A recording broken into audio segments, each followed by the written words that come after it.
So how has social media affected Occupy Wall Street? Has it made it easier, better, faster, bigger, slower? What is the role of social media when it comes to major social change like Occupy Wall Street? That's what we're here to discuss tonight. Hi, I'm TJ Walker with the Daily National. On behalf of Alan Brody and iBreakfast, we're happy to have you here. We've got a lot of great speakers for you. First up, we have Andrew Weinrich. He's the creator of the social network, and he's a founder of 6degrees.com. He is now the CEO of Meet Moi, which is a Web 2.0 mobile dating service. Andrew, thanks for joining us, and we'd like to get your insights. Thank you. Alan asked me to talk a little bit about the Occupy Wall Street movement and where I thought it was going, and to particularly focus on the role of social media in predicting the future of that movement. So I thought an interesting place to start would be to try to contextualize what's happening on Wall Street relative to the other protest movements we've seen around the world. How many of you have been down to Zuccotti Park and Occupy Wall Street? I mean, what I found amazing about going down to Occupy Wall Street was, after reading all the press and seeing all the promotion, how stunningly few people were actually down there. This is a movement people are talking about in historical contexts, and the park certainly doesn't fit more than 5,000 people. At any given point in time, there's less than probably 2,000 people.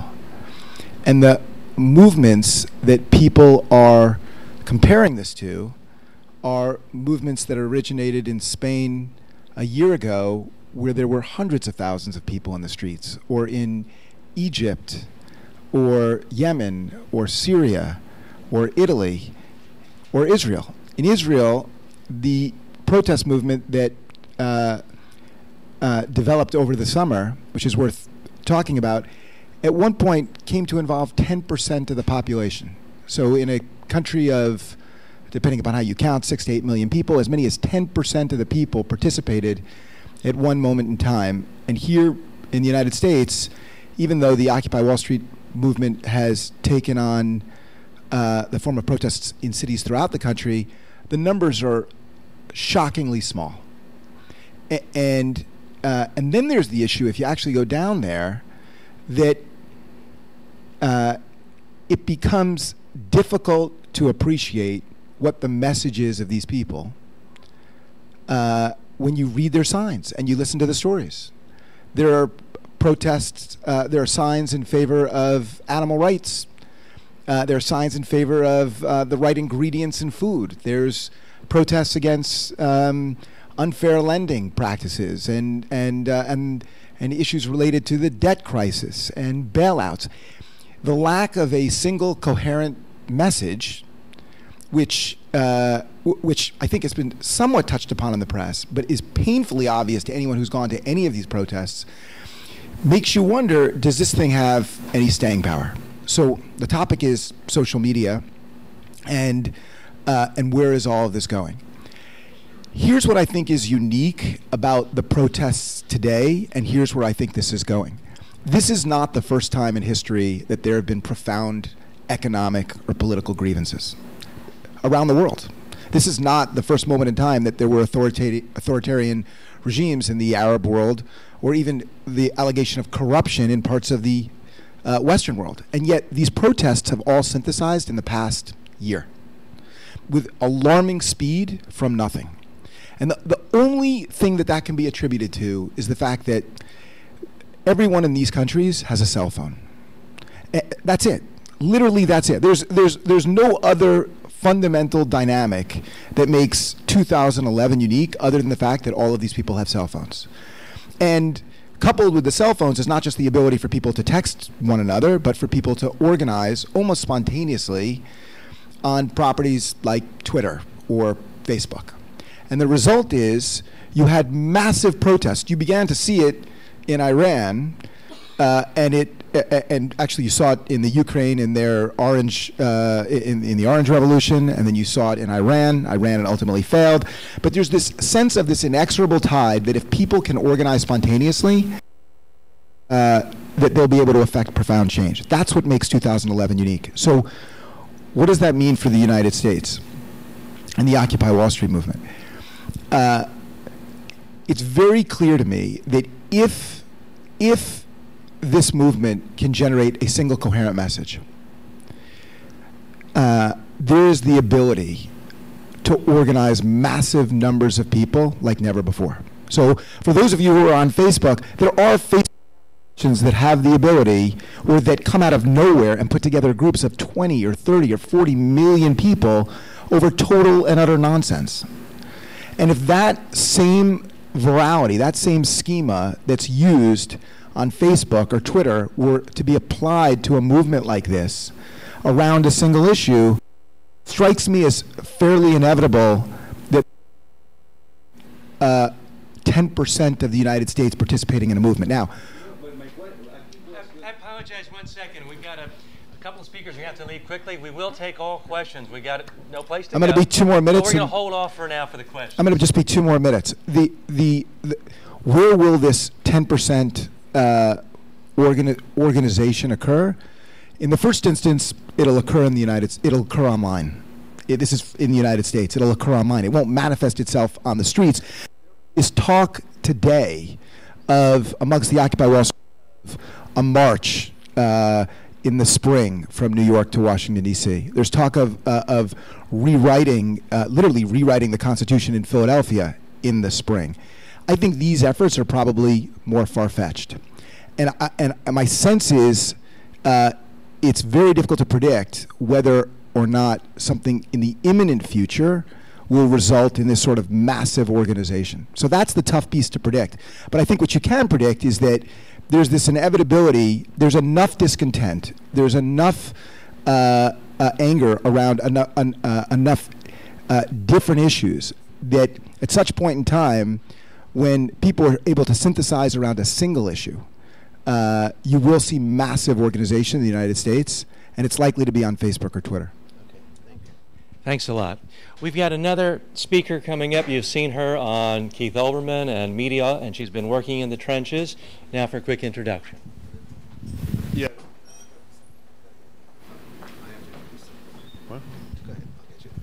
Thank you. I just want to make a quick point here, folks. Andrew Weinrich is the founder of social media, and he invented it with a company called 6 Degrees about 15 years ago.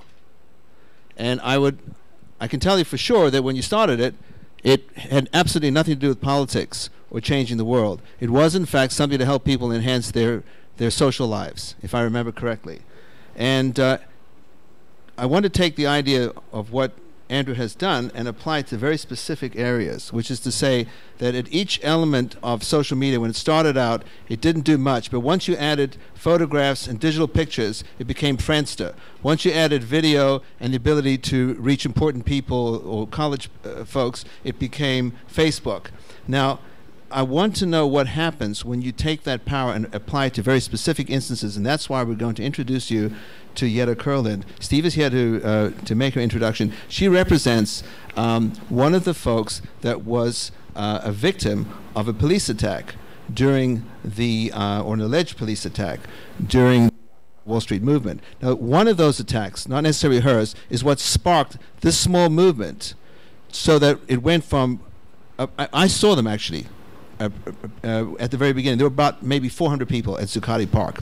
In the space of one attack, it went from Zuccotti Park to 950 cities in 84 countries within a matter of days. And that's the power we're talking about. I want to make this clear, that one attack by one police lieutenant it metastasized this movement to 953 cities. So my question is this: knowing this, what does it mean to a lawyer in a specific incident where they're dealing with the police department? And here, I think Steve can make an introduction. What actually happens? This and how these people are being dealt with, both from a legal point of view and also when you go before a judge. Yeah, I want to quickly introduce Yetta Kurland. Yetta Kurland is one of the premier civil rights attorneys in New York, and she's been very involved and a principal force behind the St. Vincent's closure and the public's attempts to fight for it. She's been a primary advocate in the LGBT community, and I would hearken to say that her participation in Occupy Wall Street is a reflection of her as an attorney, but also as a kind of living embodiment of social media from a communications point of view. And with that short introduction, I want to introduce you to Yetta Kurland. Thank you. Well, thank you, and I apologize. I have to leave soon. This is obviously going to be a very interesting conversation. I just want to correct two things. Steve was very kind to introduce me. We weren't behind the closure of St. Vincent's. We were fighting to stop the closure. Just want to make sure that's clear. And this individual that you're speaking of, I was just one of several attorneys. Actually, he has another attorney, Martin Stolar, who's representing him in his criminal matter. I was just one of the many attorneys in the National Lawyers Guild who were working in a mass defense when you were having hundreds of people arrested. And with that, I'll say that I do agree with Andrew that I think that social media is highly, highly, highly important in both Occupy Wall Street and in terms of social movements today. However, I want to respectfully disagree that it's a small number of people or that the message is not properly clear or somehow not cohesive. First of all, it's true that Zuccotti Park is a small park, but as you said, this is now an international movement as we're speaking right now, and to give credence to the importance of social media, I just had something come up on my Facebook page of a photo of what's happening in Oakland, California in front of a Chase Bank as we sit here in New York City, and there are literally thousands and thousands and thousands of people organizing around that Chase Bank. And likewise, while there may be hundreds or thousands of people at Zuccotti Park, or less than thousands of people at Zuccotti Park, again, a testament to the power of social media is that while people may not be down at Zuccotti Park, they're watching it in live stream online, they're Facebooking about it, they're Twittering about it, they're chatting about it. It is very much in the hearts and minds and in the context of everything that happens. You can't pick up a newspaper today that doesn't have a story about Occupy Wall Street. From the New York Times and CNN and Olbermann down to a random blog and Pam's House Blend or unknown smaller social media venues. But I do think that while people may not be out every day, everywhere in the tens of thousands, there's a recent survey done. It was trying to rebut the idea that Occupy Wall Street represented the 99%, but the survey concluded that 43% of Americans supported the messaging of Occupy Wall Street. 43% is a huge, huge number. It's more than the popularity of our sitting president, with no disrespect to our sitting president. It's larger than the popularity of most things. So that's a huge number. Another testament to the power and the effective organization of Occupy Wall Street is that in a matter of days they literally raised close to $500,000. People, are constantly contributing money and food and clothing and other things. And I think that maybe, I've been really struck by the media's misunderstanding about the messaging around Occupy Wall Street, because I think that the common person, the 99%, the Americans, people really understand that on a very pedestrian level, but I do think that that's often lost when we try to organize that into sound bites for the media.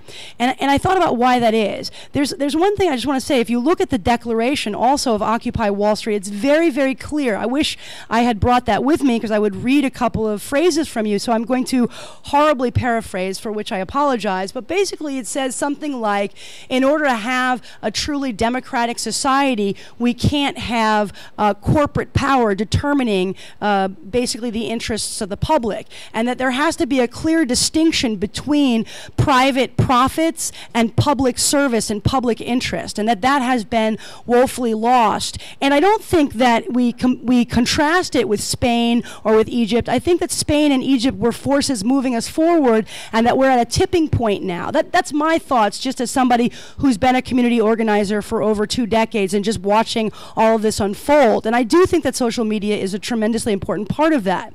I think that one of the reasons why it's hard for some to grasp or to rarefy the message of Wall Street, of Occupy Wall Street, pardon me, is because it's rooted in a basic idea of non-hierarchy. So rather than funneling it into one social media stream or having one message or having one resource, the very idea is truly an embodiment of grassroots movement, so that you have folks doing some work and relating that idea of public interest to the fight for health care. Stephen mentioned that there was a Occupy St. Vincent's march from Occupy Wall Street to St. Vincent's. There are some people who manifest that in applications around the problems with mortgages and foreclosures and the subprime mortgage scandals that led to the collapse in Wall Street in 2009. Some people connect that to issues related to the billions of dollars that are spent on overseas wars in Iraq or Iran. So I think that because that there are many examples of the importance and the message around Occupy Wall Street doesn't mean that folks aren't exemplifying it. And I think that because what has been so effective in Occupy Wall Street is this non-hierarchical grassroots movement about truly empowering people, and it's a coming back to the principles around democracy. I have some very specific questions to ask you. Yes, I didn't even get into the legal side of that. Well, Yep. I want to go there because I sat on a federal jury in the summer, and I watched as a defendant who was accused of gypping the mortgage industry out of $18,000 in federal court with the FBI, full weight of the FBI, and the person testifying against him was the bank that made millions of dollars by effectively taking advantage of the mortgage manipulation that he was doing on the street level. So in other words, nobody bothered to indict the bank, and clearly they were in cahoots, at least at a passive level, by allowing these folks to. So the point there is, if you're not at the table, then you don't get to pick what the agenda is. So in this case, a very honest FBI, very honest judge, famous judge in fact, but nobody bothered to tell him that the wrong person was being indicted here, because $18,000 the system can live with, millions of dollars they can't. So I think what we're hearing is that those people are not at the table when this discussion or these agendas are being set. Now, we kind of get that, and we think that social media may enable more voices to be accommodated into the system. We get that too. But let's talk about the specifics, because you are dealing with somebody who is accusing the police department of some type of activity, which under normal circumstances, if I've read the report correctly, would be completely different from what the video cameras captured. So I'd like to know how that is likely to change the balance of things, because it seems that somebody hasn't gotten the message that the eyes are on both sides of the fence. And I'd like to know what happens when you go to court, because in the instance that I sat through for a week, there were no other sets of eyes to tell the FBI or the judge that the agenda may be wrong here. In this case, there are, and worldwide sets of eyes. So tell me what happens in this instance. Sure. I mean, and I think you bring out a couple of very interesting points. But just to respond specifically to the incident you're referring to in terms of the arrest, and also just to backtrack on that was one arrest that galvanized this movement, but there were several others. There was and again, to underscore the importance of social media, there were videotapes that came out that went viral about a week before that in Union Square of a woman being maced and basically arrested for no ostensible reason or for not a justifiable reason, and that was also very shocking to see, and I think that started to galvanize this as well. And second of all, just to correct quickly, it's not that the arrestees are charging the police. In fact, they're being charged with, the gentleman who was run over is being charged with resisting arrest and do you want to assault. describe the circumstances? It's a famous case. It's a famous... Sure. One of the National Lawyers Guild New York City chapter's legal observers was, it's important to say, not participating in the protest. They were there in an official capacity on behalf of the National Lawyers Guild to observe protesters. He was with a number of other professional journalists and photographers, and a police scooter drove into the crowd of journalists and legal observers, and this is unfortunately one of the tactics that have been used recently with crowd control with the NYPD in New York City, thereby striking this individual, knocking him to the ground, and then it seems running over him, or his shoe got caught in the wheel. Rather than assisting him or helping him, if you can see in the YouTube video that the police officer, the scooter, then backs up onto the individual, who is then pinned underneath that motor vehicle. He finally has to push the vehicle over to get away from it, at which point a number of police apprehend him, grab him, throw him onto the ground, and proceed to harm him so seriously that in fact he's needed to be rushed to a hospital for emergency care. And you can see a number of clips of his face that's just completely bloodied. Now, under normal circumstances, if the eyes of the world were not watching, what would have happened? Yeah, I mean, it would have been a much. I mean, well, let me start out by saying again. He's being charged with resisting arrest, which if you look at the video, it seems clear he's not resisting arrest, with assault and with, I forget the other charges, something like criminal mischief. Absolutely, if there were not those YouTube videos, this would be a fundamentally different story. Now, we can only anticipate what happens in trial, and his attorney will defend him in criminal proceedings. He unfortunately has to defend himself against. We don't know if he'll be, if the charges will be dismissed or what will happen, but certainly, you know, for him personally, and also in the greater context and the narrative unfolding about Occupy Wall Street, undeniably that video footage is. So that's the point. The narrative. The ownership of the narrative has shifted, and not everyone gets that. And the implications of it is what we're going to get to, because police departments, in the instance of this, if they wind up suing the police department, that lawsuit may put other police departments on notice. And by the way, police departments are also using social media tools to discuss these issues. It's not like we're the only ones, and I don't mean we. I mean, it's not like Occupy Wall Street is using, they're using them too. The mayors are having video conference meetings to figure out what to do. But the fact that the ownership of the narrative has moved is extraordinarily powerful. And for that, I'd like to invite Greg Gallant, who is a media person. And please stay here if you can. I actually have to be at another panel at 7 p.m. But I'll just say one thing. First of all, thank you so much for having me here. It's an incredibly interesting topic. It deserves more than my 12 minutes. I apologize for leaving. I hope we can talk more about this later. And I just want to underscore another point that Andrew makes that I think is true, which is that media should be and can be this neutral vehicle. And exactly right. The police are using it. Citizens are using it. Lawyers are using it, and we need to think critically about how we do that with integrity and effectively. So with that, thank you, and I'll come back another time, I hope. Thank you for joining us. Thank you very much. So, go ahead. Can we get Greg Gallant with Sawhorse Media? And you know more about him. Right. So Sawhorse Media are the producers of the Shorty Awards. So this would be the Oscars of the Twitter universe. And Greg himself is a legitimate journalist who runs a number of media websites, as well as running the Twitter, the Shorty Awards. And I'd like him to talk about the shift in terms of who owns the narrative via the media. I think that mic is back. Yeah, go ahead. Great, thanks for having me here.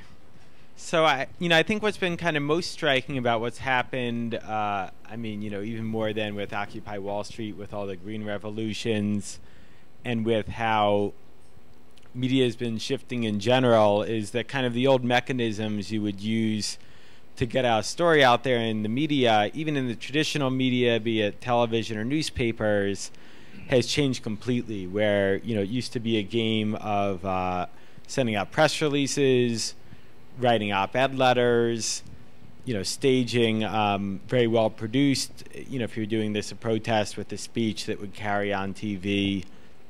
And now kind of the fascinating thing is, even before social media got all that large, about 3 years ago, I remember I would see all these stories where they would just brew on Twitter, back when Twitter had a fraction of the traffic of just any one media organization.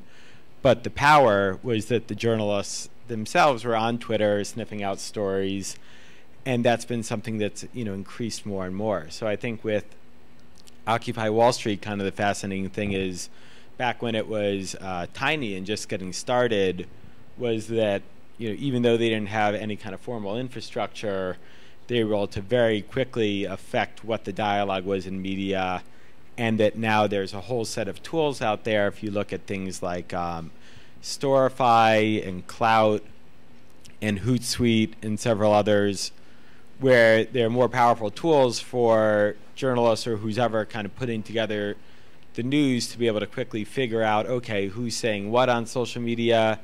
Is this source legitimate? You can actually kind of verify if what used to be called user-generated content is actually legitimate media, and get it out there. So I think a big part of what's going to come out of Occupy Wall Street is realizing that not only in social media, but what happens in traditional media, the conversation is going to be driven by what happens on all these social platforms. Okay, so here's an interesting part of it. Twitter had been doing just fine for a number of years, and so has social media. I mean, social media is not new. So there's been a gradual use of social media.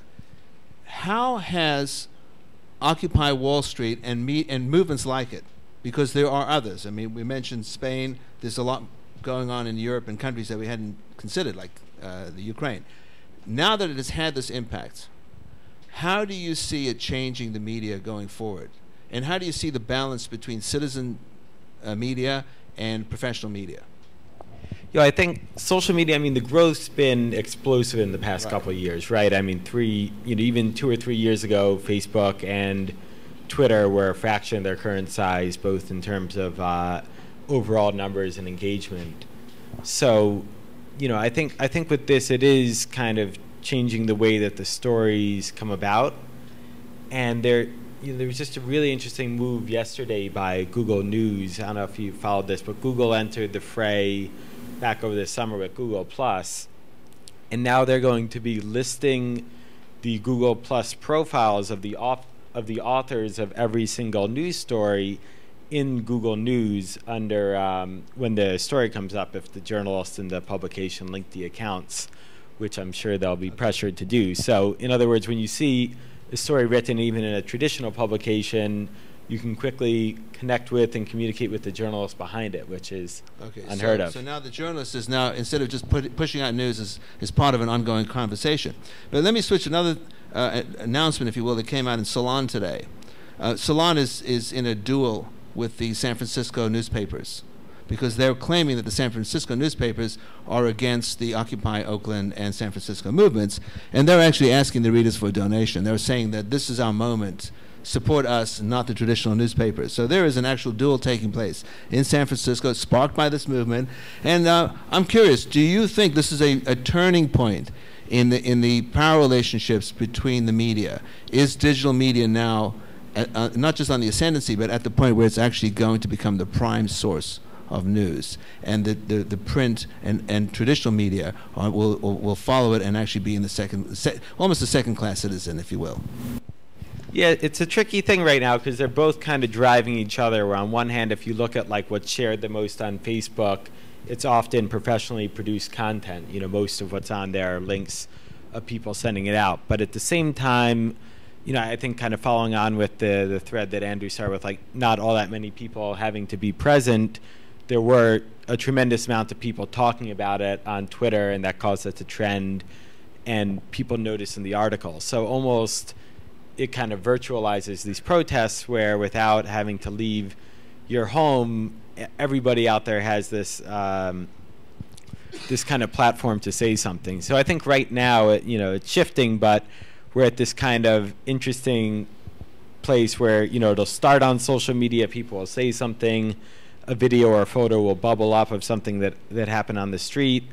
Then it's up to some level of curation, and right now it's still mostly traditional media or even blogs, which feel like traditional media now. They've been around 5 or 10 years, that will package it into a story, and that story will get shared again on Facebook and Twitter. So there's still an ecosystem there where the news sparks with people on social media, which is new. It gets packaged in a new way, but through old media, and then it gets Right. distributed. So the bottom line is that media doesn't really go away. I mean, TV didn't really kill radio, but it changed its relationship to the audience.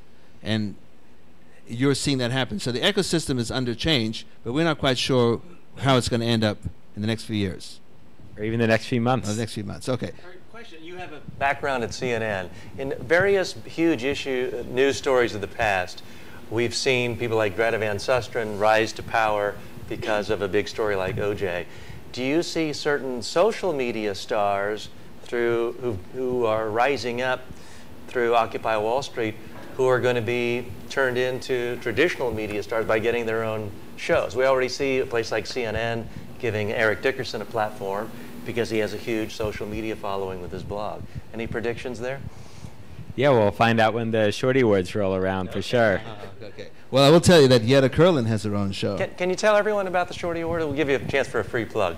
Sure. So the Shorty Awards are, in a way, the Oscars, or what the Oscars are to movies, they are to Twitter, Facebook, only shorter. Foursquare, and Tumblr. So it's the best short content, who's doing the best job covering what happens in the world using social media. Okay. Well, it'd be wonderful if the Oscars would shorten the thank you portion of the evening. So next we'd like to move on to the business implications. Like, how are businesses accommodating the messages that are coming out of Occupy Wall Street? Next we have John Havens. He is a best-selling author of the book Tactical Transparency: How Leaders Can Leverage Social Media to Maximize Value and Build Their Brand, published by Wiley. And he's also a contributing author and writer at Mashable. Thanks for joining us. Yeah, my pleasure. Thank you for having me. Okay. John, do you want to give us a heads up on how business is viewing the movement and the implications that will take place in the business world? Sure. So I'll start with social media. I may get the figure wrong, but I think it was the first half of 2011. Facebook's ad sales were $21.9 billion. I think that's the number. It's around that number. And most marketers now in the business world, you cannot ignore Facebook. It's 900 million active users, and the metrics that Facebook uses, Nielsen, sort of under the hood, to analyze the data about how people their behavior, their spending behavior, is so specific and intimate, for lack of a better word. It's both amazing if you're a marketer in one sense, because you can actually know, you can track people's behavior for days and weeks and months. And then it's also, in the same way, kind of scary. From a privacy standpoint, there's a lot of ignorance for people. They don't really fully understand all that can happen. But for me, having been in the social media space, for about 6 years, it's hard for me to not sort of, like for me, social media, in one sense, they're channels. I really like what Greg said in the sense of this ecosystem really goes back and forth with each other. And for me, I actually found out about the Occupy Wall Street movement by working out at my gym and watching all the New York local stations just over and over and over talking about the movement. Let's take for instance, you're the chief marketing officer, or possibly even the CEO of a Fortune 500 company. Pick one, or a theoretical one. What's going on in their minds right now? Well, I hope they have a wake-up call they should have been having for years. One thing, I used to work at a big PR firm before. I now work at a social good agency, and a lot of times we would fight to get budgets to do social media, and I'd say, look, $50,000 to have like a basic social media analytics program, user Radian 6, whatever it is. You want to get some kind of crisis protocol set up so you aren't, ambushed. And we're going to dip our finger and dip our toe in social media. And then I worked with P&G, for instance, and this is now all public information, but there was a Pampers crisis where I think it was within 2 days, moms who were upset about a chemical aspect of a certain diaper, a Facebook page went from 40 women in Australia to about like 1,400 in less than 2 days. And rightfully so, there was concern to the point where they weren't sure whether they were going to ship Pampers to certain major regions of the world. And I say this as a compliment to P&G and Gillette in the sense that they were listening. They had an active strategy to take care of, because that's why they used us. And I thought they did a great job in the sense of saying, we hear you, we're going to really try to listen. So for me, a CMO or a CEO or anybody in any part of business, especially marketing, that doesn't fully understand that your brand doesn't belong to you anymore, you shouldn't be in marketing. It's like me saying, like, use faxes. Faxes. Love faxing. It's Okay, so move on. As we speak, both Netflix and the Bank of America have had to do major about faces. What do you think the social media revolution has done for them or against them, and that they didn't get? I think, and this is not to talk about my book, but transparency is critical. And one thing I loved about the Occupy Wall Street movement the other day, I saw a tweet, you know, the $500,000 they just raised, they came out with a formal financial report documenting every, I don't know about cent, but you know, the majority of what they spent financially. There's a power to transparency, and I don't mean disclosure. You know, I would never counsel to a client or a friend or whoever that you just say, hey, here's the hidden works of our companies. There you go. Here's the home address of Susan. You know, like that's not the point. The point is that when you tell people, like I'll give you a great example I had in the book of the former CEO of JetBlue, David Neeleman, and they've been going through some of the hard stuff recently. But the JetBlue planes years ago, you may remember this, there were 3 or 4 days, I think it was in Boston, all of their planes, the entire fleet was down from an ice storm. And it wasn't just because the planes were down. There were certain things that how they reacted to it. There was this massive uprising of customer ire. I think, you know, for good reason. It's tough to be trapped in a plane. My buddy Morgan Johnston, I'll give him a shout out, who's head of corporate communications at JetBlue, said to David, hey, can we get you on video talking about how you feel about this? And it's on YouTube. I still think it's one of the best business things you can watch. It's one of the first times recorded history, and it's on YouTube versus CNN or whatever, where you see this guy, and as a human being, he's personifying the brand, but it's not the sort of corporatese legal talk. He obviously is so passionate about JetBlue, and he feels, you see it. He's not poorly dressed, but he's obviously been up for a while, and he looks right in the camera and he apologizes. He says, I'm sorry to our clients. It's this heartfelt, transparent thing where almost immediately, I mean, I can't judge for other people, but you watch him and you feel for him because you're like, this is a guy who's gone through a really horrible situation, and God bless him, who would want to run an airline? Not me, right? But then here's the big thing that he did. He said, here's what I promise, and I'm going to forget the term. We're going to create a customer rights document, I forget what he called it, where all the problems that had been raised up except for the act of God of the ice storm, we're going to address these things by doing A, B, and C. So the next time this happens, we promise this to our customers. So this is the thing also about companies they don't realize about transparency. They think sometimes just saying like, hey, we screwed up is enough. That's not. That's step one. Step two is the promise. And then step three, the most ultimate thing is keeping that promise. So then what happened on, was it Saturday, when a JetBlue was stuck at the tarmac at Bradley Airport for 7 hours? Well, they were stuck for 7 hours. The same way last year they had a guy who, you know, quaffed a beer and jumped off the plane and said, you know, screw you. And I spoke at a conference with your CTO a couple weeks ago, with a woman named Jenny Devlin, who's head of marketing for JetBlue, and another guy named Ray Cairns from Pfizer. There's things that happen if you think in any part of your life, because now, especially of social media, you can, quote, get away with something. It's a dangerous and frankly almost silly way to live. It's a mistake, and they're going to come out and apologize again. But do you think there's a structural change that is likely to happen because of that? Probably. I mean, I know, again, I have a high respect for Morgan and Jenny in the sense of, I just interviewed Morgan. They have so many different things in place. They have 20 people in their headquarters, or one of their headquarters in Salt Lake City. 20 women who, I think it's all women, who are empowered to use Radiant 6 to check Twitter. And if someone is complaining at the gate of any of their airports, they are empowered. They don't have to call anybody else to get on the phone and call the person at the gate and say, Susan so-and-so, Susan at, you know, whatever, even her acronym or nickname, is upset. Don't just help her, help everyone, because everyone's probably not very happy. So I have to say, with all the different levels, again, I'm not saying, I don't know. Some things don't change. All right. John, when will more CEOs and major companies follow the example of JetBlue of actually communicating to people through video and speaking? Everyone talks about YouTube and the rise of video, and it was a big factor with the motorcycle incident at Occupy Wall Street. But most corporations still communicate through text when the web allows for video and audio. It's a great question. I think, you know, even Mark Zuckerberg, you don't necessarily see him on camera all that often, and on 60 Minutes, apparently he sweated a lot, you know, at least the first interview. I think there's I don't know. I think a lot of people are terrified of video because, you know, unlike yourself, they aren't used to public speaking. They haven't trained in it, and it's a very visible medium. Where also, I think, frankly, if it's a lot harder to fabricate, or maybe that's not the right word. It's a lot harder to sort of tailor your communication because you can't have like a second draft of a first take of a video, you know.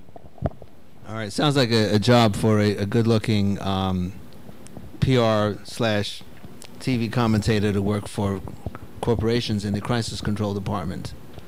Well, I'm going to disagree slightly. I think, as you said, the guy looked a little rough. And if you seem like a real person just speaking from the heart, that can be more authentic with customers. Yeah, and like Steve Jobs, you know, he's someone who, besides being this fantastic speaker, as a business person, another thing I talked about in the book, I love this example. When the first iPhone came out, and it was like $450, I'm going to get some of the figures wrong, and the first geeks, a lot of my friends, you know, bought that first one, and they, you know, had the bragging rights. Got the first iPhone. And it was like 2.5 months later that he dropped the price for the holidays. And there was this massive uprising, like, we're your fanboys, you screwed us. And he wrote this wonderful letter to the public. Now, granted, it was a letter versus a video, but he basically said, first of all, it's my company. I do what I want to do, right? Which I thought was fair enough. You do, right? He's like, secondly, he said, you know, we had the price that came out, and that's what we had to do because of our supply chain, so we gave a reason. But then third, brilliant, what he did is he said, but for all of our fans who bought that first thing, we're going to give you a $100 gift certificate to spend in our store. So what was so brilliant about that? He rewarded the fans, but he drove them back into the store. Like the holy grail of anything. Get someone to actually get off their butt and do something. And then, of course, when they go in there, you can measure the rates of, like, you know, they bought X percentage more of stuff. All right, well, do you know anything about the Chantix scandal that's taking place today? No. All right, so pharmaceutical, well, that'll be on the radar. Pharmaceutical company has issues with one of their products, and they're stonewalling.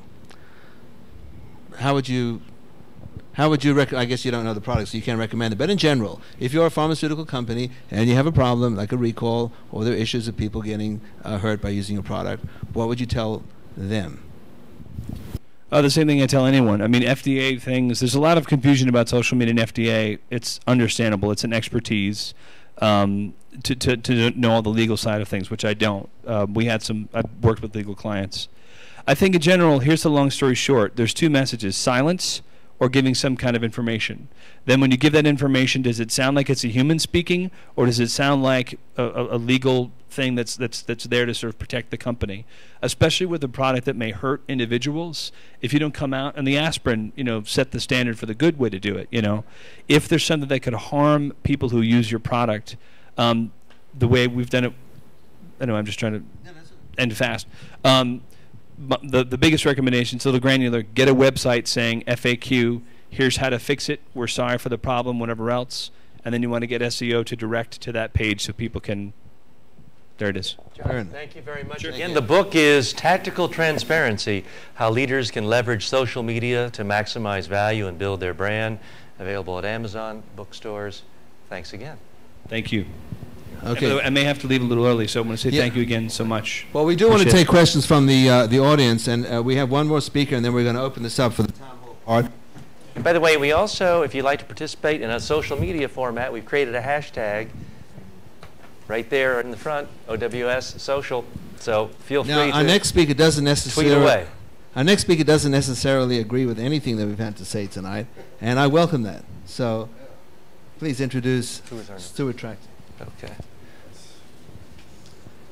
Stuart is the founder of Beer Diplomacy, and I think that tells a story in its own right. So I'm going to let Stuart tell us what beer diplomacy means in this day and age. Also, just to give myself a little bit of credibility in this room, I do also work for a marketing agency in the social media space, but I do host a weekly show on the web about politics for people who love geeky stuff and tech, to get us to talk about things outside of the social media bubble that we're in. And I'm a bit of a cynic, so if it's all right with everybody, I did kind of take some notes. I had the luxury of hearing what everybody else has said already, and I kind of just want to address some of the points. And if we go backwards You know, first of all, John was talking a little bit about Steve Jobs, and we're talking about the value of social media in business. But Apple is really a stellar example of no social media practice, really leading toward them. I think they're the biggest company in the world or close to it. And Steve Jobs put that letter that you spoke of out on pen and paper, or at least via an email or some traditional method. They don't have any real social presence. They just make a real kick-ass product. And at the end of the day, that really is what drives people to purchase Apple products. It's not, you know, lip service and getting in front of a camera and looking all sincere. It's, we do good stuff and we make a good product and you want it. Kind of getting back to some of the Occupy Wall Street stuff, though. You know, I just think it's very easy to confuse fleeting interest in something with real interest in something. And when people watch police officers, you know, doing obscene or improper things to people, regardless of the context, it's very easy to get behind that and say, hey, you know, we're here and we support your movement. But my fear is that, or rather, you know, actually, if you don't mind, I'll backtrack for a minute. I don't really think Occupy Wall Street is a social media movement. I think it's a human movement. I think people in general are pissed off at the way the world and the way our country has been, and various different governments around the world. And, you know, Andrew had originally spoken about that there's no one clear message coming out, but I think, having spent a good amount of time down there myself, you're probably not surprised, is that despite this myriad reasons and, you know, all these different things that you hear, there's this one underlying theme, and it maybe does take spending a little bit of time down there, and that is people don't want business in their government, and that, you know, if it's my healthcare stinks, boil it down, and it's because the insurance industry or the pharmaceutical companies have kind of interfered enough with government to allow your health care to stink, or to make your health care stink. If it's, you know, against the ethical treatment of animals, it's because maybe, you know, huge cosmetic companies have enough lobbyists in Washington and there's enough money there to avoid treating these animals properly, because heck, it's cheaper to test it on animals than it is on people, et cetera, et cetera. So yes, there are all these different reasons, but it boils down to the fact that everybody has just kind of had enough with what's going on with government and corporation. With that being said, I do really think that social media is just a way for the communication to occur, that people are held more accountable now, because something I say here, I mean, we're streaming live on the web. There's people watching this right now. If I say something out of line, who knows who might tweet it and where it's going to go, and I might walk into the office in the morning and someone's going to say, hey, you said that, you know. Great. But let me ask you a key question here. If there were no social media, how long would 200 people want to camp out in a park in downtown? I mean, you know, all due respect, but you were alive at a time where people did do that, and I wasn't, and there was no social media, and they were sitting in, and they were going, you know, and they were, I mean, there were riots all over the country for race and for equality long before social media, and those things in less time than now. It's a valid point, but those things were precipitated by a very specific issue. Somebody got hurt, and it sparked a race riot because, you know, again, to paraphrase Hemingway, you know, he went broke two ways: gradually and then suddenly. Things happen gradually, and then something happens to spark off a massive adoption or a massive activity. So we understand that those riots have taken place. Very specific things happen. Nothing very specific happened on Wall Street to get these guys down there, number one. And number two, they didn't last that long. Most of those riots petered out within 3 to 4 days. And thirdly, I would say that every generation wants its Woodstock, I would think. And Woodstock only lasted a couple of days. This is going on, and it has no end in sight. So that means that these folks feel that they're being empowered by being there, and something about social media is giving the sense of longevity and empowerment. You know, it's interesting that you say that again, because social media is bringing people there, and like you said, it did start out small, and not really until there were some issues with the police, and they were recorded and spread on YouTube, and the world started to really see what was going on down there. Unfortunately, it did take some unfortunate actions on the part of the police to really bring the attention that it deserved. And I still think, even now, I mean, the important thing out of it is, a few months ago we were talking about things, now we're talking more about jobs and unemployment. So if nothing else, it kind of has changed a bit of the consciousness of the country, at least for the short term. But with that being said, we talk about social media as a communicative tool, bringing people there. But it's quite ironic that they don't have proper communicative tools once you get there. And having been there, it's actually a real deterrent to being there. I remember the first time I went down, you can't really figure out, and like Andrew said, you can't figure out not only what anyone wants, but it's because there's no way to communicate there. They're using this thing called the human microphone, and it doesn't really work. And if you're not familiar with it, there's a crowd of, let's say, 500, 1,000 people, and one guy will stand up in front of everybody else and say something and hope that maybe the 30 people in front of him will repeat it, and then the 30 people behind him will repeat it. And it makes it very difficult for one person to speak to a huge crowd, because we as humans, first of all, aren't used to speaking that way. If I had to talk to you in 3 words at a time and wait 30 seconds to say my next 3 words, I hopefully would have it prepared on paper. You can't really ad-lib in those situations. But I find that there's these splinter groups, and people all have their own agendas just for those 5 minutes. It's a very Plus, difficult. there's a lot of drumming there. going on. Yes, it's always hard to talk over drumming. But it's interesting because, like I said, I think there is a lot of irony there. There is really. There's not a great internal communication system there, but externally, they're doing a heck of a job showing the rest of the world what's going on. Stuart, thanks for your comments. Where can we watch Beer Diplomacy? You can watch it at beerdiplomacytv.com. We usually do it every Monday at 9, live streaming as well. And come and watch geeks talk about politics. Okay. Yeah. Stuart, I agree with you that there are problems with the messaging, and I'm going to respectfully disagree with Yetta and a lot of the organizers of Occupy Wall Street. I consider myself a supporter of Occupy Wall Street, but I do think that it is a huge problem of saying we have no message. You look at, as you were talking about, Vietnam War. When people protested against the Vietnam War, it was very specific. We're protesting to end the Vietnam War. People were protesting for civil rights for black people to vote. It was for a specific agenda. And I think it's a real problem that this movement doesn't have a message, because it creates a vacuum and it allows the Bill O'Reillys and the Rush Limbaughs and the Sean Hannitys to define it in extremely and completely negative terms.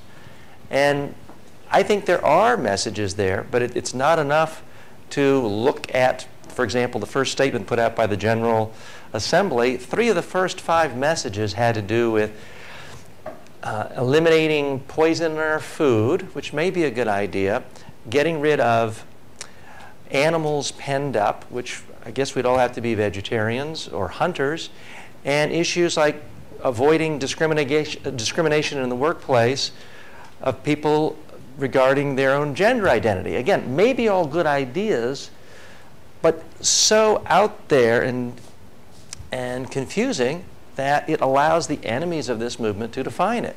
So that's when I thought, how can I use social media to try to put a focus on this? And I asked a lot of people, did a lot of research, and just reflected. And I said, if this is Occupy Wall Street, it's not Occupy pharmaceutical companies, otherwise they'd be in New Jersey. It's not Occupy Congress, otherwise it would be in DC. It's in Wall Street. Wall Street is the finance capital.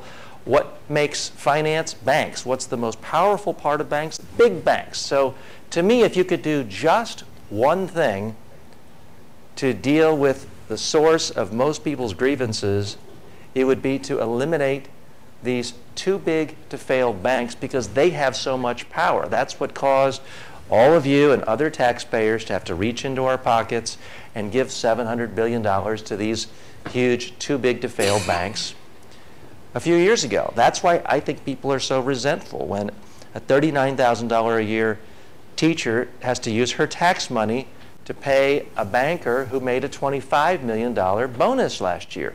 That's what's creating inequality. So I think the message of Wall Street, of Occupy Wall Street, if you could pick just one thing, would be to bust up the big banks. So I thought, how can I use social media to do that?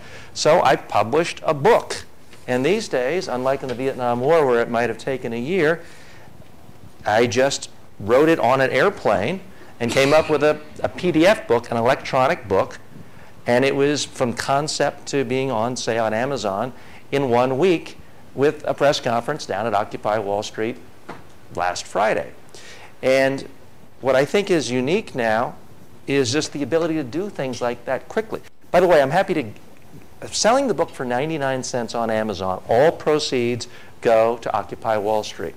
And I'm using a social media angle to this as well, in that you get the book for free if you're willing to share the book with 500 friends through social media, either through Twitter or Facebook or emailing to friends. So you can decide whether you want to pay for it or distribute it for free. If you go to dailynational.com, you can get the book for free. And this was something that I could do without spending really any money. It's something that just takes time. I thought I was clever and unique in doing this, but when I went to put the book up on Amazon, there were already 20 books published a week and a half ago about Occupy Wall Street. And when I checked at 5 o'clock today, there are now 40 books for sale on Amazon in the Kindle PDF format. So this is a great way for people to communicate messages, try to do what I do. I'm trying to shape this message and give some message and try to show a little leadership on it. Other people can say to me, hey, you're wrong to say that. There is no message to Occupy Wall Street. My response is, saying there is no message is a message. And if everyone is free to have their viewpoint and every viewpoint is equal, then I think my viewpoint should be just as equal. And I do think that it is important for every great social movement to have a focus. If you're protesting to allow blacks to eat at a lunchroom counter, you want a law change to let that happen. If you're protesting to end a nuclear power plant from being built in your neighborhood, you're protesting until they change the permits so that doesn't happen. So I just don't have any evidence suggesting a general grab bag of being pissed off at the world actually creates change. And if it doesn't create change, then you're right. It is just about Woodstock, reliving Woodstock. I'm going to respectfully disagree with that. Not completely, but in an angular kind of way. First of all, what you've just done is exactly using the media, as are they. As far as the banks are concerned, it already happened today when millions of people ganged up on, millions of customers ganged up on Bank of America. And they actually have, in a movement called Withdraw Your Account Day. And that forced Bank of America to drop their $5 monthly debit charge. So they are now under attack. They are under attack from people who are saying, we have the power to withdraw our deposits from your bank. We will crush you that way and take them to banks that we want to. Well, that certainly changed the behavior. But you know what? Let's move to the bigger issue here, because let's take a page out of Marshall McLuhan's book, which is that the medium is the message. Now, in reality, the medium is never the message for a long time, but at the beginning it is, because when TV first came out, people would rush home at 5 o'clock to watch a test pattern on a screen. And they're perfectly happy to watch a thing going around and giving a test pattern on a screen. There was no content. They were just so thrilled with the idea of this box that would light up with a picture. Soon, there was content. And I would argue that what's happening on Wall Street right now is the medium is the message. Just the fact that you have this medium and it can do stuff is incredibly intoxicating. And it doesn't really matter what they're saying. They're proving that the medium is important. Just like that test pattern on the TV screen. As time goes by, they want to see sitcoms, they want to see news, they want to see talk shows, they want to see game shows. And I would say, in a similar manner, what they've done here is they've redefined how media, this medium, can control institutions. They've just shown it with banking, you've just shown it with publishing, and I would ask you, how is that going to cascade through all the institutions that we know? Now, the fact that they have a myriad of messages in itself tells you something, because this country, and probably many countries in the West, are no longer single majorities. They are diverse companies. They are a multiplicity minorities. And the democratic system was never designed to deal with a multiplicity of minorities. It was really a binary system. You had the Republicans, you had the Democrats, you had labor, you had management, you had the Tories, you had the Whigs. Anytime systems got out of that, they fell apart. Like in Israel in the earlier days, but there are other countries like that. All of a sudden, social media enables lots of different voices to harmonize, organize, and actually function quite well. So I would argue that what we're seeing here is a necessary shift in our narrative, in our a conversation with institutions, so that you can actually accommodate a diversity of points of views and constituencies. I would also say that in the business world, and I'll get real specific here, in the business world, the unions actually, if you look at the manifesto, and by the way, there is a manifesto, it was published in Spain, and you can get it online. It's How to Cook Up a Revolution. Andrew told me about this. And it tells you the unions are not welcome because unions are part of the binary relationship with management. Management in major corporations no longer creates most of the jobs, which is why you have 10% unemployment, which is why you have these people down on Wall Street. So where are these jobs coming from? Well, they have to create these jobs. And here's the interesting part. The capital for these jobs, yes, came out of Wall Street. Now, in Greece, cities that have problems paying their bills have established parallel economies based on barter using open source software, which they were able to launch in a matter of days. They have their own economy. This is happening in other places too. For example, in the United States, we have crowdfunding. It's illegal under SEC laws. Don't you think they're going to change the SEC laws so that you and I could go into a Starbucks or their competitor and say, I will pay $4 for a cup of coffee, but $1 of that is for stock in your company because I like it.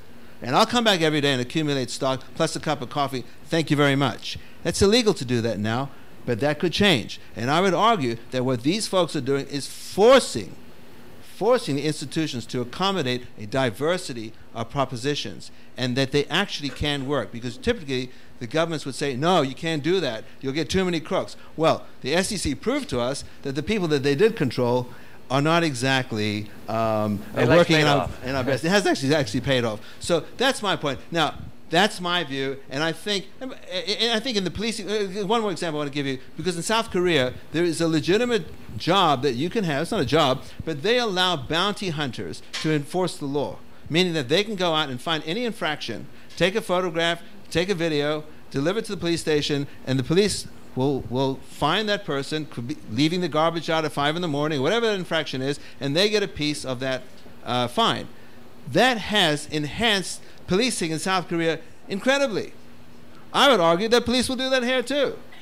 So I think there's a lot of changes, but I want to throw this open to the audience, and I want our speakers to join us in this conversation. This is truly the town hall part of the conversation. So please, do we have questions? And if we could have our speakers come up in front again and sit on the chairs, that would be great. To face the consequences of your and be thinking of your questions. We're trying to be like social media. We're not top down. It's not us telling you what to say and lecturing the whole time. This is your chance to speak to us, ask questions. You can just point and call by name anyone you have a question for. So, who are we going to start with? The Ray, it looks like you're anticipating a question. Let's give them that. Yeah. And if we could just have you speak into the microphone, too, so we can share it with the people watching it online, as well as people watching it on demand. The entire evening will be seen and housed at dailynational.com, so you can share it with friends, too. That's why we ask you to use a microphone. Alan's trying to figure out what this means for business. I'd like to know from the panelists what this means for democracy. Okay, who'd like to go first on that? Who wants to take a stab at it? You know, when I said that I thought there was an inevitability to these spontaneous movements, it's not a foregone conclusion that the Occupy movement will mean anything for democracy or anything for any other matter. I mean, one of the things I thought that was so interesting was Stuart got up I'm going to comment on some of the other people speaking, and said, look, I think it's clear that the issue that everyone was talking about was, in fact, people's revulsion with corporations being involved with democracy. And then TJ said, well, I think it was clear. What people are there for is because they're upset with banks that are too big to fail. And then Alan got up and he said, well, I think it's clear. I mean, what's the one thing that's clear, the one thing that's abundantly clear, is it's not quite clear what everyone thinks. That's the only thing that's clear. I hosted, your question was, is there a foregone conclusion what this means for democracy? The answer is no. Is there a foregone conclusion that this movement will make it through the winter? The answer is no. I think the movement could have tremendous promise. But I'll share with you one other exercise that I engaged in recently, where I invited 20 CEOs, real thinkers of significant businesses in New York, to get together and to talk about what they thought it was obvious the people were saying at this movement as the first topic, and the second topic, what they should be talking about. And the first person began exactly as Stuart did. It's obvious that people think this is about, and the next person, who I respected as much as the first, told us it was obvious that they were talking about something else. So that's a very long-winded answer to your question, which is, are there any foregone conclusions? And I think the answer is, there's incredible promise, but there are no foregone conclusions. And I'm just going to answer now as a segue, because I have to go. Because New Jersey Transit has its own form of Occupy Wall Street that I live every day, because it's always late. One thing this is sort of just to wrap up, I actually kind of like that there's not sound bites. Like, I used to work in PR, and believe me, I'm a speaker as well. When you speak and you don't tell people what you want, there's this chance for real confusion. And to your point, the sense of everyone kind of adopts what they want. I'm kind of digging that in terms of, I don't know, to your point, that may be flash in the pan in one sense, but it's been taken around the world so quickly. And actually, when I dig into it, I do find not the messages you said, but pretty specific things. Like, on one of the charters that I saw was, we're upset about the ways that the banking industry, had the mortgage loans not fully disclose what happened to the people that were there, and that's pretty clear to me. But you have to ask to what end, right? I mean, give him the mic, please.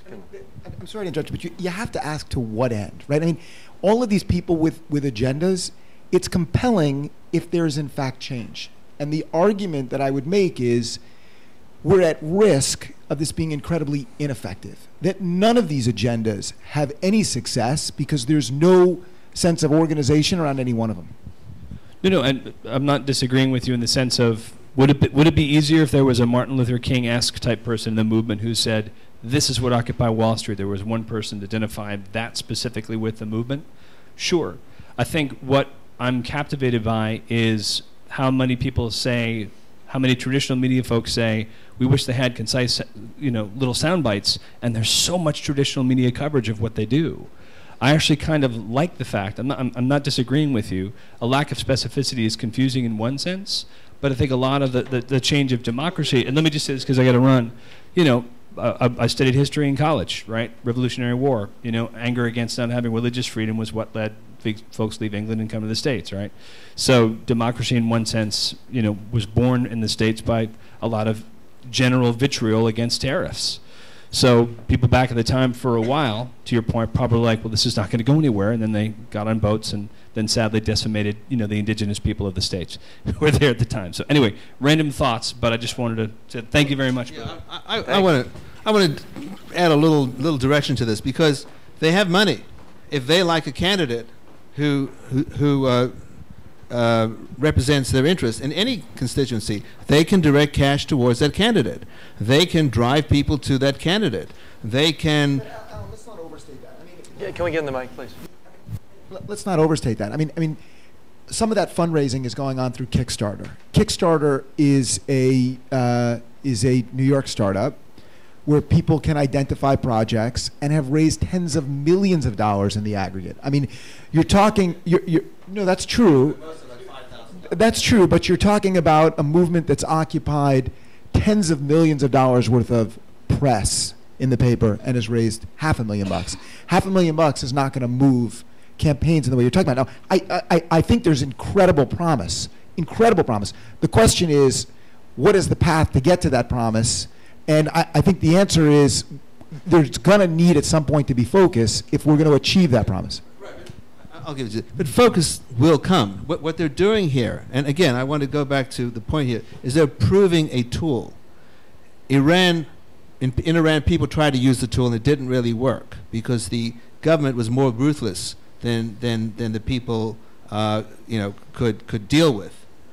But let's take a little history lesson. Because, as I said, it's the tool that's being proven here. In the Civil War, one of the reasons why so many people died in the Civil War is because the bullets and the guns had improved way beyond the tactics supported. So their tactics were based on the idea that a gun could only shoot 300 feet and you had to reload it one after the other. When they went to war, they were introduced to essentially a dumb bullet that was very accurate and could shoot 1,000 feet. So they were standing 700 feet in line of their opponents, and they died. So the tools were proven, but the institutions, the military institutions, hadn't caught up with it. And I'm saying that here, these tools, these incredibly powerful tools are being proven. Who cares what the message is? Somebody's going to take advantage of it and say, man, I know what to do with this tool. I know how to raise money. I know what I want, and I'm going to use it. And that's the point that I'm making. The tools are being proven. It's not about the message. It's about the tools. And they are powerful. Okay. Now, get ready with your questions. We're going to take more questions. I'd like to actually go back to the question, which was how can social media affect democracy? I think that's what you were getting at. And, I mean, I think the answer to that is what it does is it gives everybody a voice.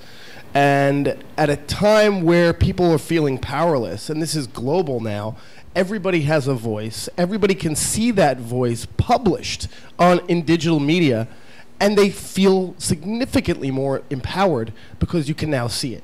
Before the advent of this, I could write on a piece of paper, I hate the president or something, and look at it myself and maybe hold it around my office and show other people, and that'd be it.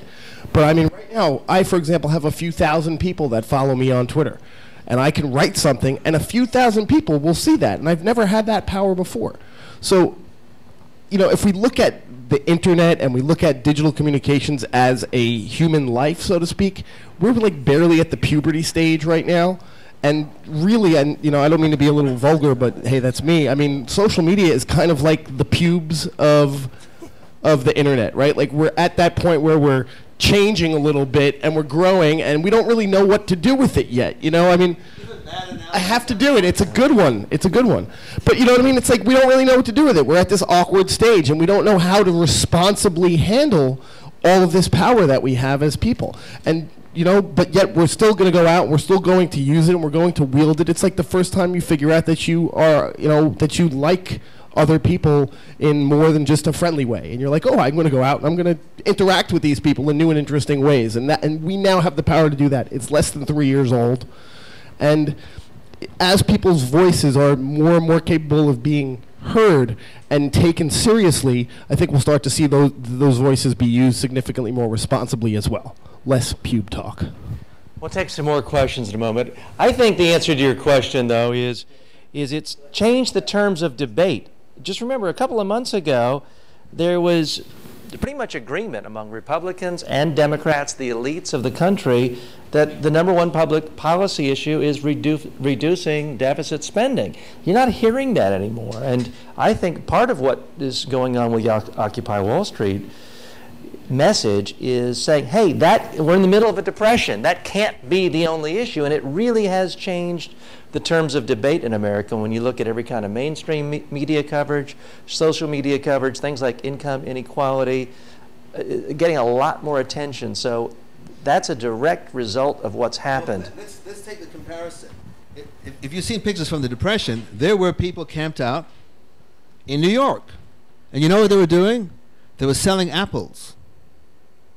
These people are sitting with apples, as in iPhones, and they're getting money. It's coming to them. Free pizzas. They will get warm clothes. You want to know what cool technology exists in the winter? You will find out this winter because it's going to be sent to them. They're going to have the best ski underwear imaginable, and it will come free of charge. So think about it.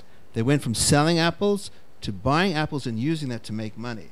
I respectfully disagree. There is a substantial change. You're not seeing it because you're looking at it from an old pair of glasses. You're looking at it from the traditional, who are they going to vote for? Which party they belong to? Is it a Democrat? Is it a Republican? That's baloney. It's got nothing to do with it. Those people can organize around any issue they choose, and if it pisses them off enough, you, Mr. Politician or Mrs. Politician, will be out of office. That's the difference. Let's take some questions. Do we By the have way, any? you organized the site. Let me take a minute. He had a company called I Stand For that enabled people to raise money for politicians. Why don't you tell us what happened there versus that was driven by politicians? This is driven by the public. Why don't you tell us the difference? Because there is a difference. I had a company. The transition we've seen in the last 10 years has been to political candidates raising small donations online. So someone needed to provide them the technology that enabled candidates to raise money. I agree. This is different, but different would be Obama is raising $1 billion for this election cycle. Right. Stuart says $10 at a time. In some cases more, but that's true. Micro donations. I mean, the one place where I think we, I say, Alan, the one place where we do agree is the story is social media, and the promise. But I think there's a tendency to overstate the speed at which this stuff has developed. And I think what's exciting is that people are gathering in forums like this, where the focus becomes what could that issue be. But I keep coming back to that same thing, which is we'll see whether or not people are able to come up with an issue that people can gather around. Okay, we want to hear from you. Do you have any questions, comments, disagreements? You think anyone up here is a chowderhead? It's your turn. We don't want to just pontificate. Any other thoughts? Yes. I have a comment, which is that I think this actually has enormous implications for democracy. I think for the past 30 or 40 years, we've been losing democracy. It was very evident in the United States, but it's actually been a global thing.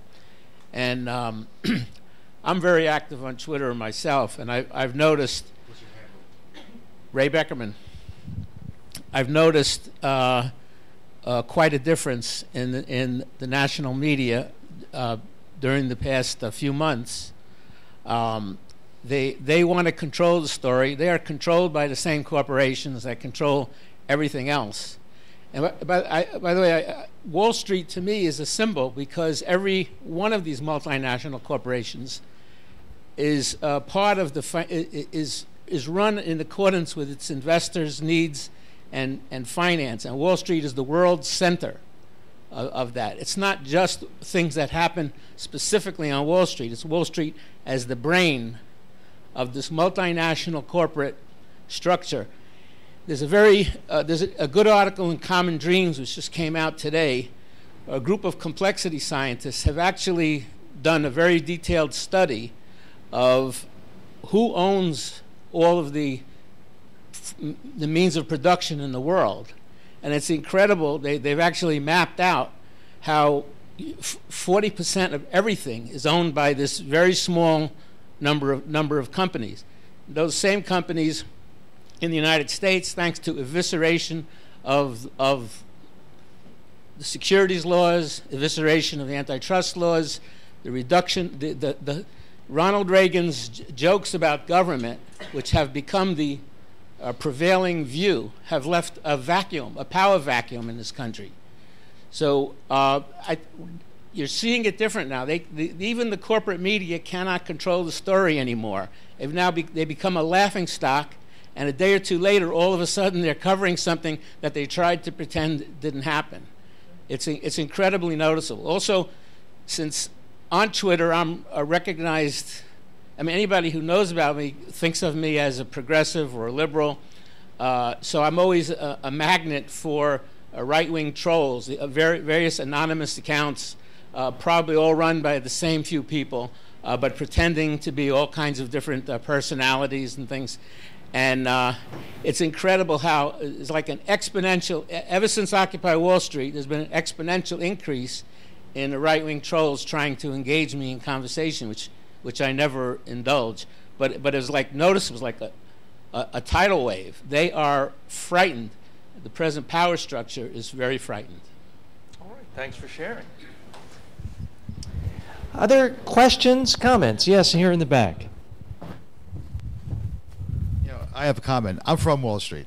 I started out as a stockbroker, worked 14 hours a day, almost 7 days a week, did everything I did to pay my bills and survive. And after that, I started my own brokerage firm. I had about 80 brokers working for me. I raised over $2.5 billion. I was responsible for 43,000 people that were employed. And one time there was a company about to go out of business, a home health care company. We had about 300 employees. I personally signed a note for $1 million. And believe me, that's smart. That was my first million. But you want to know something? I signed the note. And I kept the company alive, and I raised them $10 million after that. So now these people down on Wall Street are saying, well, you know something? We're going to penalize you. We're going to penalize you because you worked 14 hours a day, 7 days a week, you neglected your family, but you kept 43,000 people at work. And you signed personally to keep 300 people working. Because you did that, you know something? You're making too much money.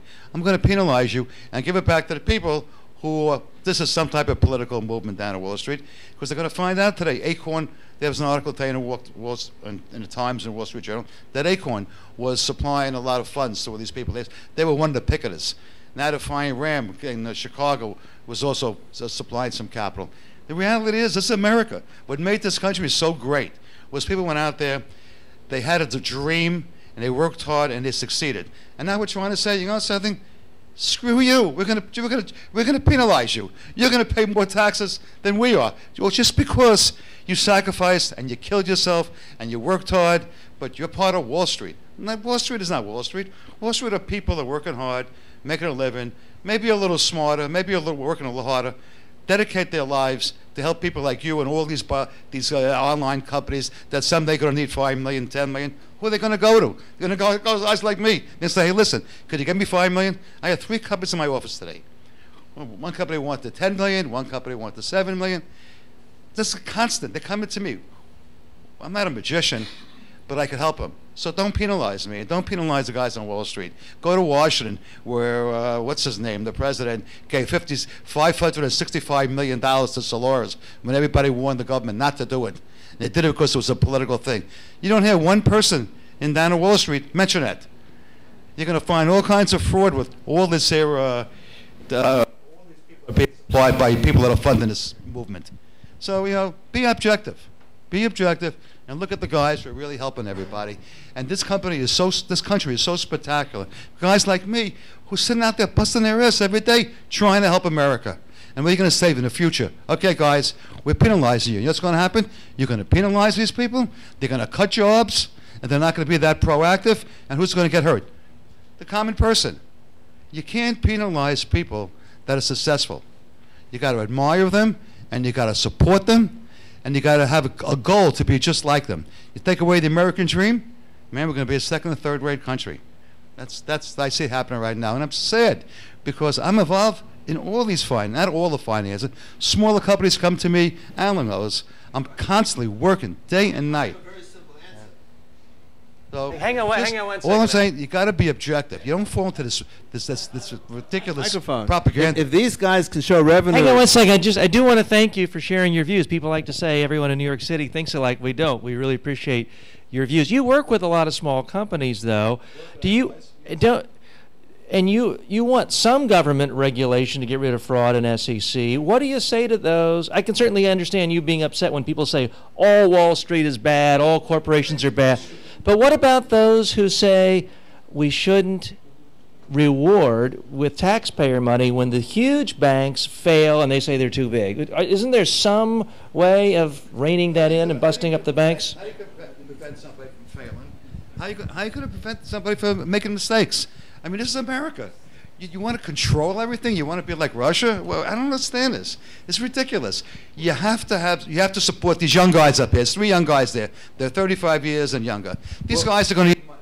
They're going to have to go to somebody for capital. They're going to come knocking on your door. But what I want to say is that if these people on Wall Street could just sit in a tent all day and have money sent to them, all I can say is if they can do that for 18 more months, they could go public.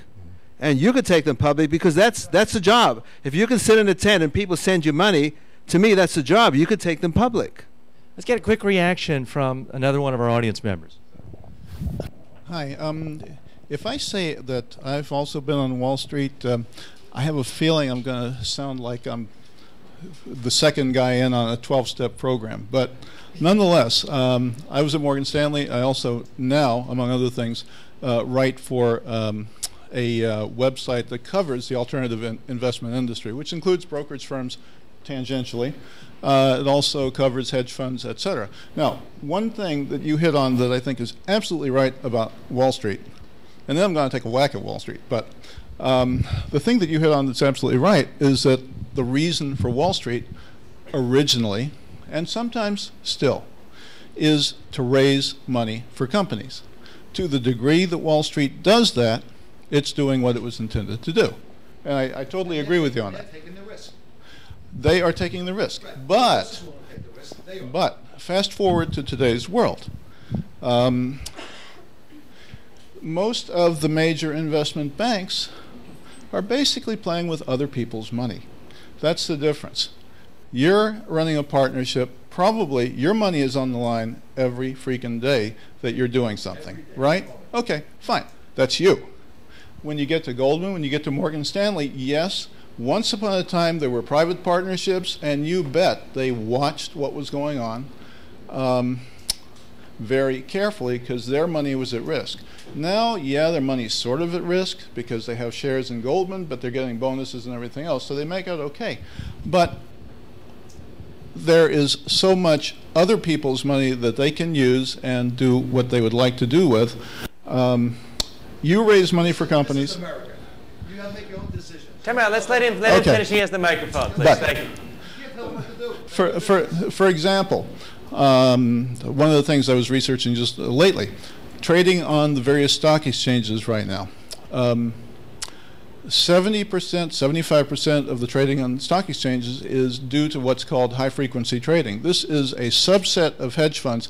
And I know this is a little esoteric, but the point is, the guys who are actually buying and selling stocks because they want to take a position in the company that you funded, those guys are only 30% of the market. The rest are guys trading to each other. And it has nothing to do with the economic purpose of Wall Street. Okay? Now. But you hear this every night in Kramer.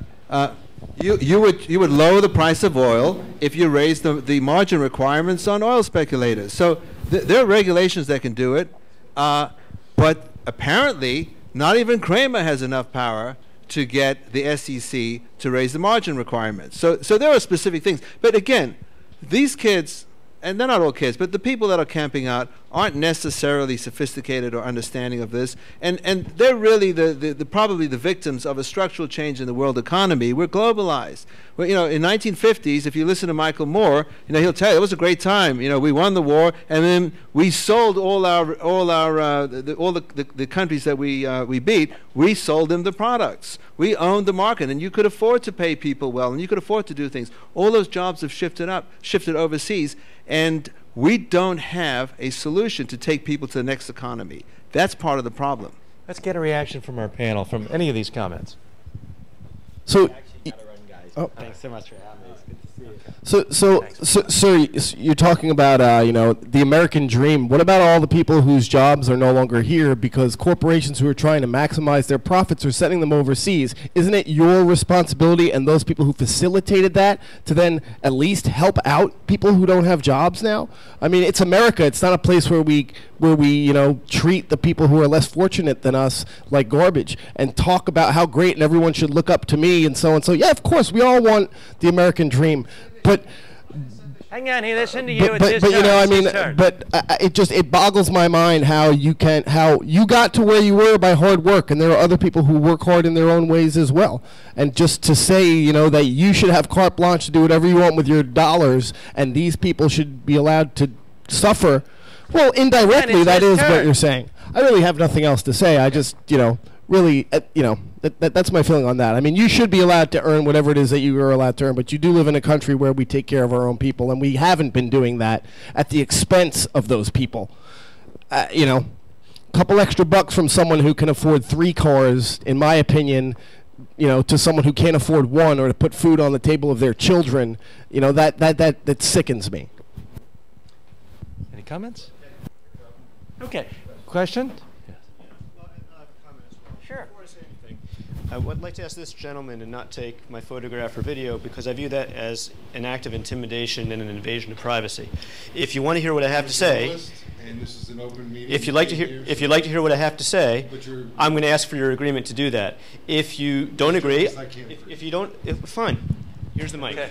If you think I will say, well, this is a public event. It's been publicly disclosed. Everything is being brought. Time out. You asked a question. Time out. Time out. This is it, sir. The camera's on you right now, sir. It's on. It's being broadcast worldwide. This is a different story. But he can take a picture from that tomorrow. So if you have something to say, the way this guy does things. It doesn't matter. All the media are welcome. Everyone's welcome. Who knows what he's going to be doing with his photos? Then hide at home. That's a part of the social media world. Time out 1 sec. Time out. Time out 1 second. Okay. Time out 1 second. Time out, sir. You could be putting people's photos online and saying, hey, this okay, time out, sir. Hey, this is my studio. Hey, guys, come on. I'm happy to have you talk, but this is a public event. This is my studio, and this is my microphone. To quote Ronald Reagan, I paid for this microphone. Okay, this is my office leave. This is my office leave. Okay, this is my office leave. This is my office leave. I'm asking you, leave. Okay. Where's that civil rights law? Okay. This is, you believe in the private sector, leave. Okay, again, folks, this is a completely open environment. Anyone who wants to speak can speak. But we advertised it as a public event.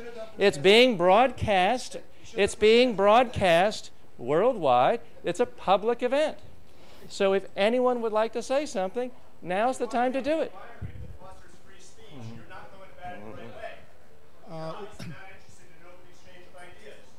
Let me get on to part 2 here, because all right, well, you know what? The guys in the suits have a right to strike back, you know? He'd like to say something. Okay, and I'm not in a suit, but one thing that I thought was really ironic, not with this particular exchange, but I have a son who believes that Wall Street is unethical. Okay? So in a way, he would fit in very much with Occupy Wall Street.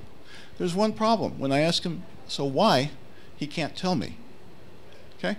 Now, the point about that is that for Occupy Wall Street to seem like something more than sort of a new age tailgate party, what you've got to do is you do have to be able to define a message, because otherwise people don't know exactly why you're there. And the way you refine your message is to know what the hell you're talking about.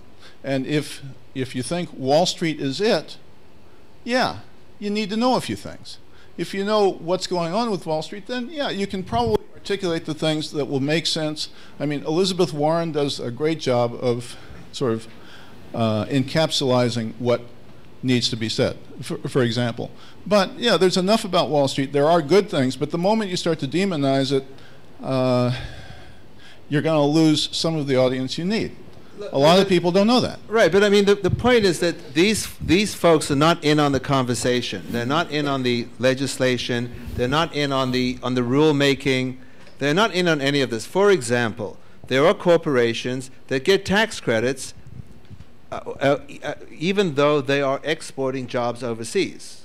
Maybe they shouldn't be getting tax credits. Maybe there should be a disincentive. These folks are not. These folks are the victims of that. I'm not saying they want those jobs. By the way, I do want to point out to those folks, have they ever been down to a factory where they make the iPhones? I don't think they want that job. But the point is they are victims of that. So the overall conversation, the part that affects them, they're not part of that conversation. And, you know, it's like the poker table. If you don't know what's going on at the poker table, now, if you don't know who the fish is at the poker table, it's you. So if you're not sitting at the table where they're making the rules, those rules are going to go against you. And they're not at the table. They're not part of how the tax credits are being done. They're not part of how the economy has been structured. It is structured, for example, the biggest subcommittee in Washington is the Finance Committee. All right? What is this? Something like 42 members or something. Now, why would that be? Do you really need 42 congressmen to sit on a subcommittee? Well, because 42 congressmen get a shot at getting Wall Street funding. That's why they're there.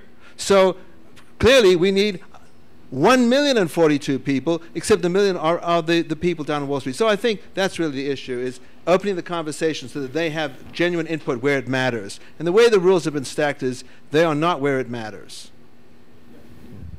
They're quick. Hang on one second. I just want to see if we have anyone else. I'm happy to hear from you. Yes, sir. And I need to ask you a question. Is there a little bit of irony here? I mean, this, to me, Occupy Wall Street is about Wall Street elites wanting to control information, control the information flow. We were very respectful to the gentleman here, but once social media became a part of this with you taking a picture, they just went berserk. I'll just let you comment, but anything else? Yeah, that was a bizarre thing. Really, I don't know what. I have to think about it a little bit. Just well, I'll tell you, primitive people get pretty upset if you take the photograph. Hold on a second. Because you're stealing their soul. Oh, come on out. Come on out. Let's keep it. So let's not go. Apparently, a guy from Wall Street has a soul, and you stole it. No, I'm a journalist. I'm a former journalism professor, and actually, I came here with a very open mind and wanted to absorb this. Now, I tweeted one thing. At one point, we had 5 white guys sitting up here. Not a very diverse group of people to be hearing from.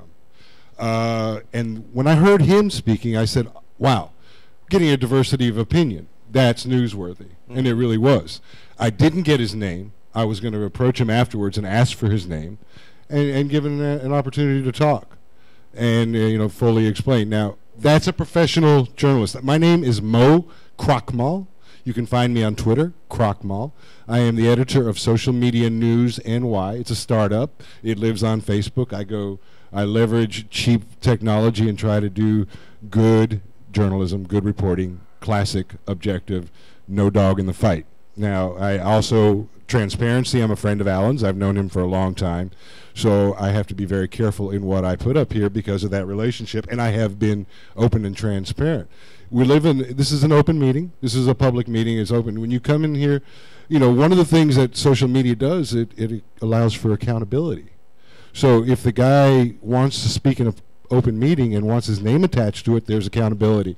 That's why I was asking what his name was, because I was willing to give my name and his name. That I am accountable for my name. That's all I have as a journalist. My credibility is my name.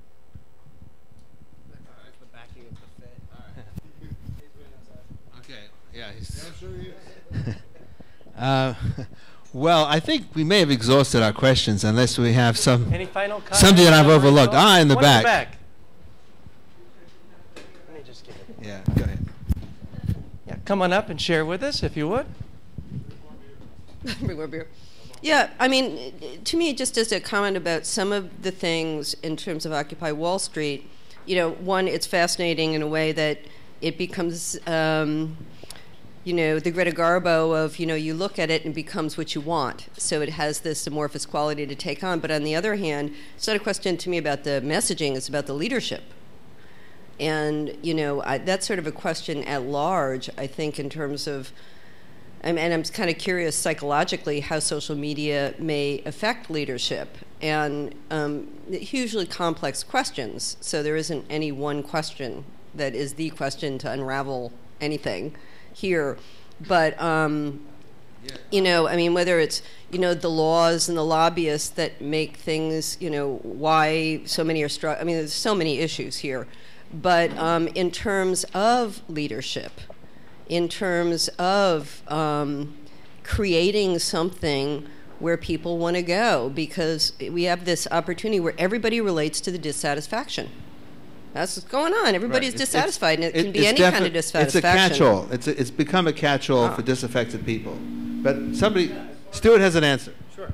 Yeah, as far as leadership goes, I think right now, and it goes back to my comments about the immaturity of this type of media right now. If we're going to talk about leadership now, unfortunately, it has to do with volume. Right? Who can speak the loudest and who has the largest reach? And if that's the case, like, we're doomed to have Lady Gaga and Justin Bieber lead this revolution, which really isn't where we want to be right now, I don't think. You know, we're talking about people who have millions of people who have a louder voice than anybody else. But that's easy to game as well. So I think, as I said, as human beings, like we do whenever we're given new technologies or we're given new abilities, we mature with them over time. Unfortunately, to a lot of people, it doesn't feel like we have enough time right now. This is a change that a lot of people feel needs to occur sooner than later. But I think we all have to be somewhat patient with it. I mean, we do see these revolutions occurring elsewhere in the world and changes being affected in places. Here, it's a little bit different because we've been very numb and we've allowed this to happen to us, whether we realize it or not. Over all these years, pursuing the American dream, as the gentleman said before, has kind of put us in the situation we're in right now. So we have to figure out how, and I'm not answering it per se, but time will tell. I'm not at all blaming social media. This is all about people. I still remember the first panel I went to when, social media was young, and you had Condé Nast in New York Times and all these people, and I still remember the woman from Condé Nast going, and people are going, how do we talk to people? This is all new. And the woman sat there and she said, it's a person. You're having a relationship with them. And that's the transaction. The rest is all. So I'm not by any means, it's a technology. Well, yeah, let's talk about, because there was an article, there was an opinion piece in the Times asking where's the Lenin in this revolution, because the Russian Revolution was in 1917, was roughly similar. I mean, the Bolsheviks rose and everybody was doing good stuff, and then Lenin rose above them and took control. So generally speaking, politics abhors a vacuum, and so you will get the rise of some type of leader. It could be a dictator, whatever. Okay, but here's the thing that we don't know about social media, is that is social media, because it's transparent, is it a mediating tool that actually works against this one all-powerful person? And I'll give you some examples, because we know that, for example, in the New Guinea societies, you don't really have one big leader. You have what are known as big men, powerful men. And also in Africa, you have a lot of what is known as Ubuntu, where you have like group villages that kind of work together. Problem is that they tend not to make decisions very well, and so that leaves a vacuum for a strong person to come and take over and take charge and become a dictator. So we may be in a position where we can actually accommodate a lot of diversity without necessarily creating a vacuum that opens us up to this dictator or dominating person. But there's actually a deeper issue here, and let me point this out, because there's a difference, and there's some books that I can quote. There's a difference between societies that have this sort of group consciousness, these villages, versus the more European king and serf society. And it comes down to the technology or the means of production. In Europe, you had massive fields where you could grow wheat. The person working it was fungible. It didn't matter. They didn't have to know much. They just had to sow the wheat and cut it. And that's why you had kings who owned the land and serfs who worked it. But if you go into Asia, where people were growing rice, and I'm quoting here Malcolm Gladwell, it's much harder to grow rice. You cannot tell people to grow millions of acres, because rice is done in little paddies, and each person can destroy your rice paddy just like this, just by not paying attention. So you had a different societal relationship. So the places where people have to do a lot of handiwork tend not to be dominated by one big guy. But any place, no, it's not a question. I'm just talking about economically. Anytime you can aggregate the means of production so that you can produce in massive quantities, it will enable people to concentrate capital and power. The social media is enabling us to break that power lock. More people can make stuff and sell it directly without these guys. And that's why I'm saying the real battle is between this 50s military-industrial complex where you could concentrate the means of production, sell it, distribute it, and that became very easy. It's fungible. Send it off to Asia. It's just logical. Now you're seeing a craft society, a very intelligent craft society that may actually challenge it or not. We don't know, but we do know that social media enables this to occur. It's a decentralization. The small is big. So these ideas that have been kicking around, I'm just saying, we've been talking about this. There are people who have written books about it. There's seminars about it. But here we're seeing it happen by people who are not necessarily literate about these issues. They're just functioning because the tools enable it. And that's why I'm saying it's a lot like the Civil War, where people have been brought up one way, but the tools actually enable them to behave differently. And what's interesting is that in a military place, you do have a general who says, you will march as I tell you, even though I'm wrong. But here, you don't have anybody telling them. So they actually are operating native to what the tools enable. So we are actually learning from them because they are simply responding intuitively to what the tools enable. You should stop enabling. You should stop analyzing. Hang on 1 second. You should stop analogizing to the Civil War and to Lenin. You're talking about military forces that fighting with weapons, taking over governments. Why aren't you saying who's going to be the Gandhi, who's going to be the Martin Luther King, who's going to be the Mario Savio? I will answer that because if it wasn't for the police, quick follow-up question? If it wasn't for the police pepper spraying those ladies, you wouldn't have this movement. A quick my final question, perhaps we can wrap up. You mentioned your leaders. You just mentioned a string of leaders. The real question I have is, can any mass movement really affect change without leaders? I think when you look throughout history, it's really hard to find examples of that. Can a movement, it doesn't have to be one person that everyone bows down to, but can a movement really affect change without leadership of some sort? And I want to give you a final say and any final comments. Unfortunately, I can't quote this, but just search for this article by Douglas Rushkoff on CNN.com from about 2.5 months ago, and he thinks yes. He says this is the beginning of something completely new and completely different, and that will happen without a unified leadership because the message is the leader, even though we can't figure out what it is right now. Yeah. Unfortunately, I just don't recall the specifics, but the sentiment taken out of that was yes. And if you've read anything by Douglas Rushkoff, you know he's a smart guy, so worth giving a read.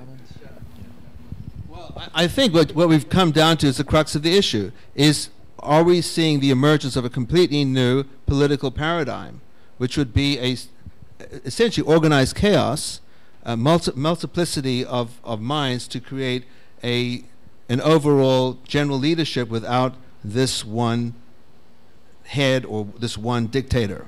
That's what we're seeing, the possibility. Will it occur? I don't know. I mean, the judgment is out on it. But I will say that we're at a point where two different worlds are colliding. I don't see it so simple. Time out 1 second. I want to, with the microphone. Just when you were saying that, one thought came to my mind. E pluribus unum. And one quick final thought.